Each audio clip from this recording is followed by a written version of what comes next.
ছোট এই নাও পেট্রোল, সামনে দেখো চাচা বিছানায় ঘুমাতে যাচ্ছে। তিনি ঘুমিয়ে পড়লে আমরা তার খাটের নিচে পেট্রোল সিটি আগুন লাগিয়ে দেবো। তারপর তিনি আগুন উপরে মারা যাবেন। হ্যাঁ, তারপর তার সব সম্পত্তি আমাদের হয়ে যাবে। রামু, আমার খুব ঘুম পাচ্ছে, আমি ঘুমাতে যাচ্ছি, তুই ঘুমিয়ে পড়। ঠিক আছে মালিক। এই তো এবার ও চলে গেল, চল এখন যাই। আয় আয় তাড়াতাড়ি আয়, উনি জেগে ওঠার আগে তাড়াতাড়ি পেট্রোল ছিটিয়ে দে। ঠিক আছে, ভালোভাবে পেট্রোল ছিটাচ্ছি। আরে মালিকের মোবাইল তো আমার কাছেই রয়ে গেছে, তাড়াতাড়ি করে আগুন লাগিয়ে দাও। এই তো আগুন লেগে গেছে, চল দ্রুত এখান থেকে পালাই, লুকিয়ে দেখি কি হয়।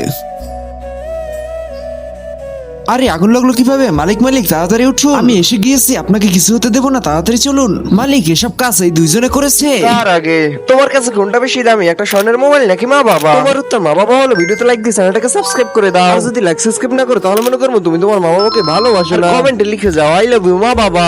কি তোমরা দুজন তোমাদের চাচাকে মারার চেষ্টা করেছো? ছোটবেলাতেই তোমাদের মা বাবা যখন মারা গিয়েছিলেন তখন এই চাচাই তোমাদেরকে লালন পালন করে বড় করেছে। তার সাথে এমন বিশ্বাসঘাতকতা করলে তোমাদের দুজনের তো লজ্জা হওয়া উচিত।